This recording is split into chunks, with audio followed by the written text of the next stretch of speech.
জাগিৰোডত 10,000 টকা আমি দিব আহি যাম হ'ব নে নাই এতিয়া 10,000 টো পাবই এখন মিটিংও সৰু হ'ব জাগিৰোডত কিমান নাম আছে জানো 40,000 মান আছে কোন মাহত মই 10,000 টো দিব আহিম কিন্তু 10,000 টো শেষ নহয় মই কলো ন এতিয়া নিত্য নাটিকা পিছতহে থিয়েটাৰ গতিকে 10ৰ পিছত 25,000 পাব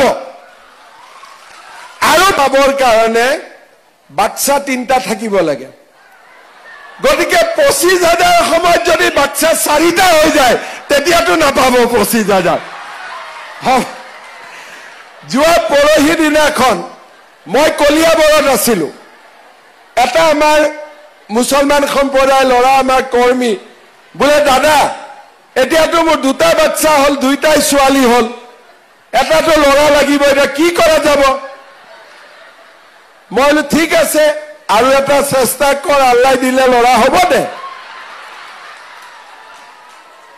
বোলে দাদা যদি ল'ৰা নহয় মই যদি 1 নম্বৰ নহয় 2 এডিআৰিৰ আমি পৰীক্ষা পাতো 3rd গ্ৰেড 4th গ্ৰেডৰ পৰীক্ষা যদি ফিজ লওঁ ক্যান্ডিডেট হয় 4 লাখ আৰু যদি ফিজ নলওঁ ক্যান্ডিডেট হয় 12 লাখ ফিজ কিমান 400 টকা তাৰ মানে অসমত এনেকুৱা বহুত দুখীয়া মানুহ আছে যে 400 টকা ইন্টাৰভিউটো দিব নোৱাৰে আমি কি সিদ্ধান্ত লৈছো এইবাৰৰ পৰা ল'ৰা ছোৱালী যদি গ্ৰেজুৱেট পাস কৰে প্ৰত্যেক ইন্টাৰভিউতে যাতে যাব পাৰে 1 বছৰৰ কাৰণে তেওঁলোকৰ বেংকৰ একাউণ্টত প্ৰত্যেক মাহত মই 2,500 টকা কৰি জমা দিম ভাল হ'ব নে বেয়া হ'ব নিযুত মইনা চাইকেল 300 টকা স্কুটি আৰু এতিয়া 2,500 টকা কৰি মাহত জমা কলেজৰ এডমিশনৰ ফিজ নাই অৰুণোদয় গেছ নিমখ চেনি দালি তেলটো ওলাই গৈছিল না মুখেদি সেইকাৰণে ৰখাই দিছো নহলে আকৌ জাৰ্নেলিষ্ট বিলাকে ল'ব নহয় পিছত মই এতিয়া ৰাইজক কৈ আছো যে এই 5 বছৰটো মই প্ৰথম মুখ্যমন্ত্ৰী নিয়মো নাজানো মই ভাবো তৰুণ গগৈ কৰিব নোৱাৰা কামনো মই কেনেকে কৰিম চাওঁতে দেখিলো ইমান টান কাম নহয় নোহোৱা কামবিলাক কৰিয়ে দিলো সেইকাৰণে এইবাৰ মই ৰাইজক কৈছো যে এই 5 বছৰ নিত্য নাটিকাহে আছিল অহাবাৰহে আসল নাটক দেখা পাব ৰাইজে তাৰমানে যি মুখেদি ওলাব তাকে কৰি দিম কংগ্ৰেছে মাজে মাজে মোক কয় এই হিমন্ত বিশ্ব শৰ্মাই সপোনত যি দেখি পিছদিনাই তাকে কৈ দিয়ে এটা মই কি কৰিম ভগৱানে যদি ভাল সপোন দেখুৱাই থাকে ভগৱানে লুঙিৰ সপোন দেখুৱালে লুঙি দেখিলেতেন ভগৱানে বিনা পইচাত চাকৰিৰ সপোন দেখুৱাই গতিকে বিনা পইচাত চাকৰি দি আছো ভগৱানে ধুতিৰ সপোন নেদেখুৱাই অৰুণোদয়ৰ সপোন দেখুৱাই দিয়ে গতিকে অৰুণোদয় দি আছো বেয়া কৰিছো নেকি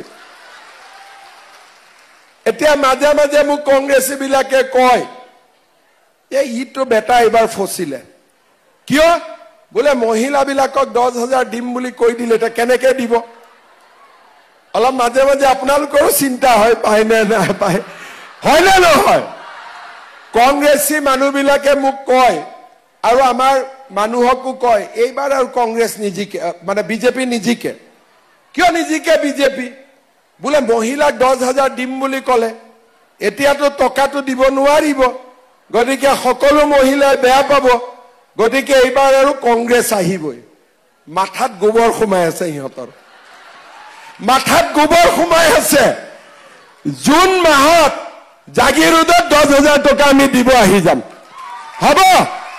হ'ব নে নাই এতিয়া 10,000 টো পাবই এখন মিটিংও সৰু হ'ব জাগিৰোডত কিমান নাম আছে জানো 40,000 মান আছে হাত উঠাকচোন কোনে কোনে 10,000 পাব অলপ ডাঙৰ কৰি হাত উঠক বাপ ৰে আৰু তো বহুত আহাই নাই বহুতে মেম্বাৰ উঠিছে ইলেকশনত ঘূৰি আছে গতিকে এখন মিটিংও সৰু হ'ব জুন মাহত মই 10,000টো দিব আহিম, কিন্তু 10,000টো শেষ নহয়।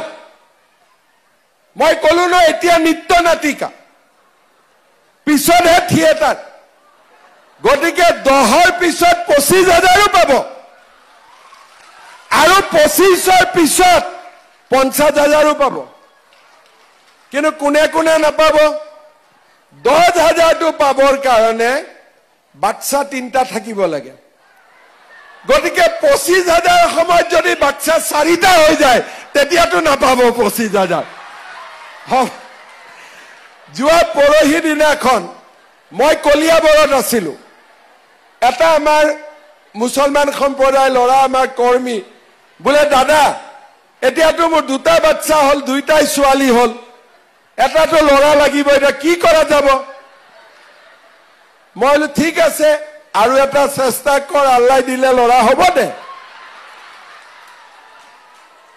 বোলে দাদা যদি ল'ৰা নহয়, মই বোলো যদি 1 নম্বৰ নহয়, 2ত নহয়, 3 নহয়, তাৰমানে আল্লাহ তোক জীৱনত ল'ৰা নিদিয়ে।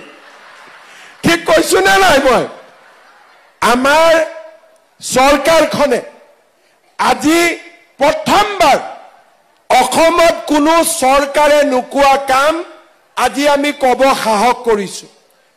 আগতে মানুহে ভাবে যদি হাক দিও 11 বছৰ ছোৱালীক বিয়া দিব নালাগে, 12 বছৰ ছোৱালীক বিয়া দিব নালাগে, কিজানি ভোট নিদিয়ে। ভোটৰ কাৰণে ৰাজনীতি নহয়, ৰাজনীতি হয় মানুহৰ কাৰণে। আজি আমি নিয়ম কৰিছো 11-12 বছৰত কোনোবাই যদি কাবাক বিয়া কৰায় সি জেলতে গৈ হনিমুন কৰিব লাগিব, সি জেলৰ ভিতৰত সোমাব লাগিব।